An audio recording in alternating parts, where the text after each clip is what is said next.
This is going to be your guide to brewing potions in Hogwarts Legacy. Now, to brew a potion, you need ingredients, and you can actually see the ingredients that a potion needs by accessing your items and then hovering over the potion, so it shows the recipe right there on the left. You can also see the ingredients when trying to brew a potion at a potion stand. So we can see a potion takes 2 or 3 ingredients to make, and there's 3 different kinds of ingredients. At the top, we have forgeable items, in the middle, we have plants you can grow, and at the bottom, we have monster loot. So that's kind of what we need to target depending on the potion that we're making.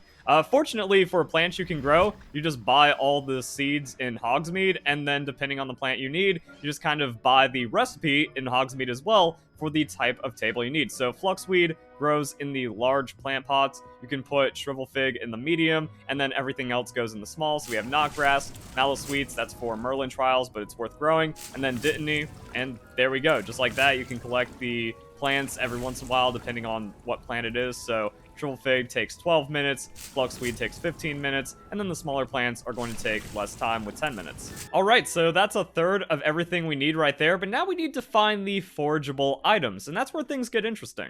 Let's start with Ashwinder Eggs. So what you want to do is fast travel to Mooncalf Den and then head south. So the way that all the resources work in the game, enemies, beasts, or collectible items, is that they respawn after a certain amount of time has passed in-game, and you can actually speed that up by skipping time. So when we head south, we'll eventually make it to a Merlin trial. Not this one, you want it to be the second Merlin trial, where you'll find a ton of Ashwinder Eggs.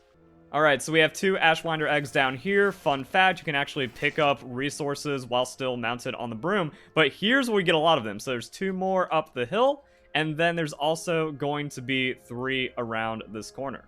And then there's going to be 2 more on that cliff to the east, which means there's 9 Ashwinder Eggs in this small area. So you might have noticed that these were already collected, no problem. Like I said, you just need to skip time, so go to the map, press R3, advance, and then you just keep on spamming that until the items respawn. Now, it takes a few days of skipping, but yeah, the items will just respawn. So this is also worth noting that if you find a spot better than what is shown in this video, I think this is the best Ashwinder Egg place though. You can use it to get that resource to respawn if you really need it to. So yeah, we grab those eggs, and then we head down, and there's more down here, and we're not going to have to worry about Ashwinder Eggs for a while. Same thing for monsters and some other areas. So let's adventure on. Alright, so this next area is going to be a doozy. You want to go south of Hogwarts to central Hogwarts Valley, directly west, south, and then west. And when we zoom in, we can see why. Monster layers have enemies spawning, which means you can actually take care of a lot of resources by looking for the areas where these monsters spawn. So we have Dugbog, we have Mongrels, and then as you kind of look around, so we can see over here north of Hogwarts, there's a spider lair, there's also a troll lair, so that's going to be close to Upper Hogsfield. And then right next to Keenbridge, we have an undead lair, so yeah, you can get all of the enemy drop ingredients really easily once you know where to look, or if you just kind of see them out in the wild. And that is a recommendation, that if you're just out exploring, pick up the ingredients, KO the enemies if they're not going to be too much of an inconvenience. Even right here by this teleport, oh, we have a lot of Lacewing flies that we can pick up. That's also why you can head here and then go west, because there's even more Lacewing flies across the river. So let's go and show the route. So yeah, you head west, and then this over here, boom, you can see a couple of the plants. Lacewing, Lacewing, Lacewing. I already picked them up on a scuffed previous recording, so they haven't spawned yet. Got some more over here. And then Horklump. Here we go. I overshot it a little bit, but you can see it on the map. It was just a bit more south. And that's kind of one of those things, like whenever you see one of these, head over to the landmark and pick up the Horklumps. So depending on how much combat you're getting into, Wiggenweld potions might be in short supply, and if you need to, you can pass time right here, they'll eventually respawn, then you can have all of the ingredients for all the Wiggenweld potions that you need. But now that we're here, we can head down to the Mongrel Den, so you can map that, you can jump on your broom, you can fly over there, pretty much just straight south, and it's not really that far away, and then you can start the encounter by just going over to the area. And again, you can skip time and then this will respawn. But it's mostly just about taking advantage of all the resources that are around you as you get to them. And then, again, Mongrel's very easy. So in these dens, enemies are just going to keep spawning for a while, but you just want to deal with them pretty quickly. Use your most powerful spells. AoE is really good. And when you run out of the dueling feats, then it's going to be like you kind of cleared it. So think that was everything. And when you're done, just make sure you're picking up all the loot so you can cast Revelio. Sometimes, like, if the enemies get thrown really far, it can, like, kind of put the loot in a weird spot, especially with spiders. So you want to pick up all that, and then you're good to go. And like I said, if we go to the west, we can find Dugbogs, and this is where potions really shine. That there is no reason to not spam potions in any kind of tough encounter. So for a Maxima Potion, 1 Leech Juice, 1 Spider Fang. Also, like, yeah, this is going to be the easiest, the Edurus Potions. So just, like, you know, have one of those going. And then the Maxima Potion just gives you so much insane damage. And then now you can use this to clear out the encounter a bit more. Dugbogs are kind of funky, you know, they get in some weird spots, and then they can also be tough to beat, especially if the terrain is weird, and like sometimes they like line of sight you and can't get hit or hit you. So you kind of have to move around, but yeah, you have an Edurus Potion going, you get a Maxima Potion going, then you can just kind of clear out the encounter, and that's going to scale into different potions. While you're here, you can also pick up some Toadstool and some Leech Juice.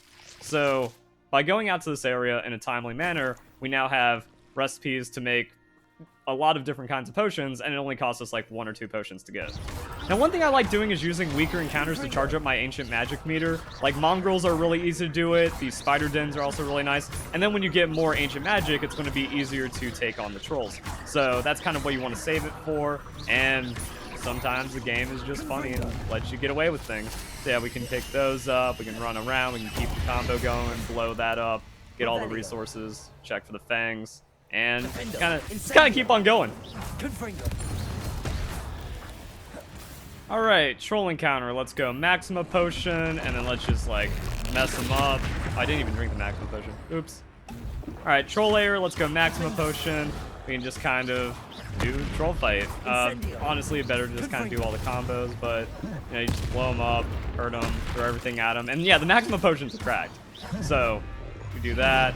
That's the blockable one that I did too early, and it helps to be better at combat. So yeah, boom, easy, and then we can pick it up, and we see that we get 5 troll Bogeys for that. Now, leeches can be found on the shores of beaches and rivers. I like teleporting to Lower Hogsfield, and yeah, there's just a lot of them around here. So boom, pick up those. There was 3 more over there. You can also cast Revelio, and then yeah, there's just a lot in this area. So whenever you think like enough time has naturally passed, because it's just based on in-game time, you don't always have to time skip to speed things up. If you just need Leech Juice, quick way to get it, you just hop down over here, but also keep an eye out for it if you're in areas where you expect to find leeches.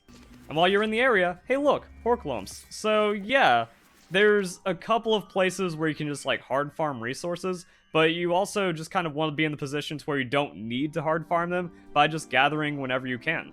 And then it just kind of comes down to the potions that you want to use. So I haven't really cared about invisibility and going like Petrificus Totalis or whatever. So it's mostly the Edurus Potion. However, you can see those are very easy to make. And there is a weird thing with Thunderbrew and Maxima that they both use Leech Juice. So sometimes I'm running out of that. And if I'm not killing enough spiders, then I'm going to run out of Maxima Potions as well. So just kill all the spiders that you see. Maybe you have to go into a den. Focus Potion's really good, but just KO Dugbogs and you'll be okay. And then Thunderbrew is actually really, really good. And eventually you'll run into enough in Fairy throughout the game, and it just kind of ends up working out. And then after enough time has passed, you can go back to your room of requirement. You can gather everything up. The hopping pots are super good. Even though it's kind of RNG and you might not get the pots that you're looking for, just coming back every 12 minutes and topping up with a couple of free pots, that's going to save resources. That's going to save time. That's going to be really nice. So yeah, look at that. We got Thunderbrew, Invisibility Potion, and a Wiggenweld Potion. And we're full on Wiggenweld, so that doesn't matter. Get a few extra free little things over here.